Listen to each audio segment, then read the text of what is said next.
실손의료보험은 제2의 건강보험이라고 불릴 정도로 가입자가 많은 상품인데요. 내년에 보험료가 또 대폭 오른다고 합니다. 네, 이와 맞물려 이른바 4세대 실손보험으로 갈아타면 보험료를 할인받을 수 있게 될 전망인데요.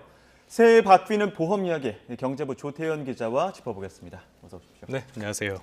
가입자가 정말 많은 상품이고 관심도 그만큼 높은 상품인 건데 실손보험이 어떤 보험인지부터 좀 설명해 주시죠. 이 실손보험이라는 건 우리가 아프거나 아니면 다쳐서 병원에 가지 않습니까? 그러면 진료비가 나오는데 그 진료비를 보상해주는 보험 상품이라고 볼 수 있습니다. 흔히 실비보험이라고 많이 이야기를 하는데요.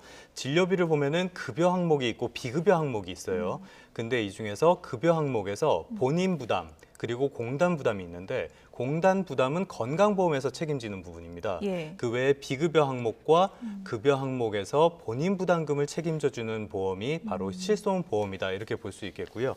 말씀하신 것처럼 상당히 많은 분들이 두 분도 가입하셨나요? 실손보험은? 저도 가입했습니다. 네. 이렇게 정말 많은 분들이 가입을 하는데 우리나라 가입자가 한 3,900만 명 정도 된다고 합니다. 대상자의 한 75% 정도라고 하는데 이게 99년부터 판매를 시작해서 지금 3,900만 명이 됐으니까 말씀하신 것처럼 정말 제2의 건강보험이다 이런 평가를 받고 있는 상품입니다. 예, 제2의 건강보험이라는 평가를 받고 있는 이 실손보험이 내년에 대폭 오를 거란 전망이 나오고 있는데 얼마나 오르는 겁니까? 이게 실손의료보험이 3년에서 5년 단위로 갱신을 해요. 그때마다 보험료가 변하는데 이번에도 지금 그래프가 나오고 있는데요. 6에서 한 9에서 16% 인상안을 금융당국이 보험사에 전달을 했습니다.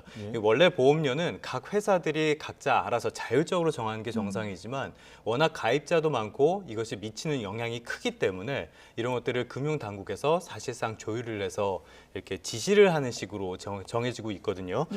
근데 보험사들은 한 20% 정도 크게 올려야 된다 이렇게 주장을 했는데 그거는 이제 금융당국에서 받아들이지 않았고요. 그래서 일단은 9에서 한 16% 정도 인상안이 유력한 상황입니다.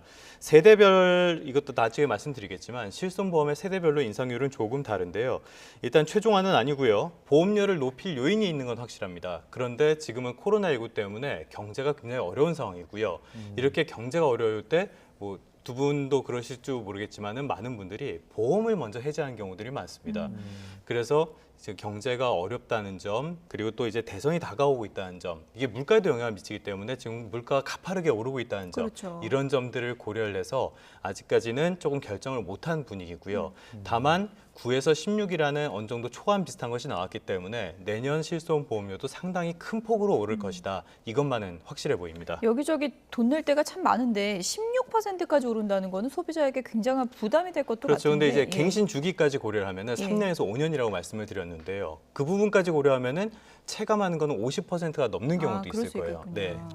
근데 이제 실손보험 들어서 내가 요긴하게 썼다 이런 분들도 있지만 대부분 또 병원 안 가고 이런 분들은 돈만 나간다 이렇게 생각하는 분들도 많은데 그렇죠. 이게 이렇게 갑자기 오르는 배경이 뭐예요? 자, 앞에 제가 실손보험료가 오르는 배경은 분명히 있다고 말씀드렸는데요. 지금 그래프가 나오고 있는데 실손보험과 관련한 이 보험업계의 적자 규모입니다. 올해는 3조 5천억 원이 넘을 것으로 지금 추정이 되고 있어요.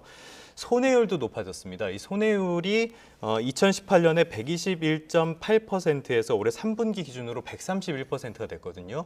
이 얘기는 보험사가 보험료로 100원을 받아서 지급하는 보험금은 130원이 넘는다는 얘기예요. 그러니까 보험을 팔면 팔수록 적자가 나오는 구조가 됐다.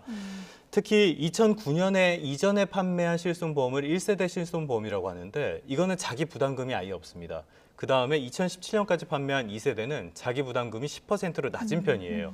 따라서 1, 2세대 보험금을 또 많이 올려야 된다. 이런 보험사들의 주장은 상당히 좀 설득력이 있는 주장이고요.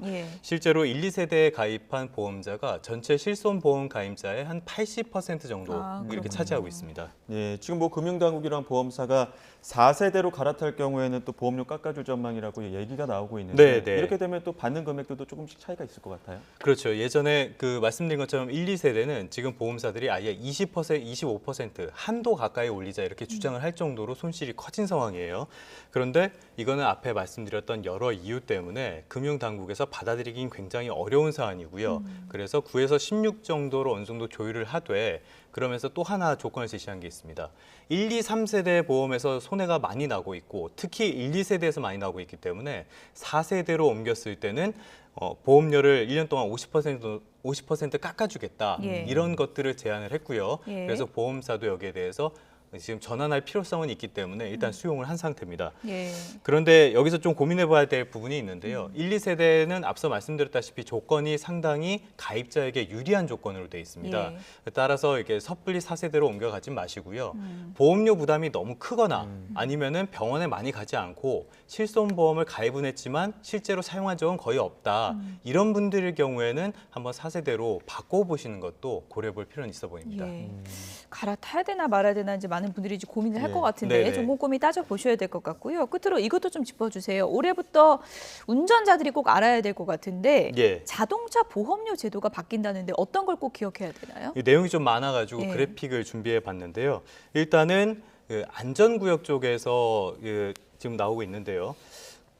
아래쪽부터 보겠습니다. 이 어린이 보호구역에서 과속이 적발됐을 때는 보험료가 높아집니다. 예. 이게 한 번일 때는 5%, 그리고 2번 이상일 경우에는 10% 이렇게 오르게 되고요. 그리고 보행자가 횡단보도를 건너고 있을 때 일시정지를 하지 않으면 2번에서 3번은 5%, 4번 이상은 10% 할증이 붙게 됩니다. 이게 노인 보호구역이나 장애인 보호구역에도 같은 규정이 적용된다고 예. 해요. 그리고 위에 있는 것들을 보면요. 이 마약이나 약물 운전자에게 사고 부담금이 처음으로 만들어졌습니다. 기억하실지 모르겠는데 2020년 9월에 부산 해운대에서 마약을 한 사람이 운전을 하다가 그때 7중 추돌 사고가 나고 지금 영상 나오고 있는데요. 그럼 예. 큰 사고가 났었어요. 예. 당시에 보험사가 피해자들한테 지급한 보험금이 8억 원이 넘었습니다. 그런데 이 가해자는 한 푼도 내지 않았어요. 그랬군요. 부담금이 없기 때문에. 예. 근데 이게 처음으로 생겨서 1억 5천만 원 한도 내에서 지금 부담금이 생기게 됐습니다. 또 하나는 음주운전, 무면허운전, 뺑소니 사고에 대한 사고 부담금이 높아지는데요. 음주운전을 예로 들면은 지금은 대인은 1,000만 원, 대물은 500만 원 이렇게 한도가 있는데 내년 1월 1일부터는 의무보험 한도 안에서 전액 부담하게 됩니다. 예. 지금 여기에 1억 7천만 원이라고 나오는데 예. 이게 전액이에요. 그래서 이런 분들은 좀 바뀌고요. 마지막으로 하나 이 차량에서 낙하물로 사고 피해를 보는 경우들이 있는데 이거는 그 낙하물이 어디 주인이 누군지 찾기가 쉽지 않기 때문에 그렇죠. 지금까지 애매한 부분이 있었는데요.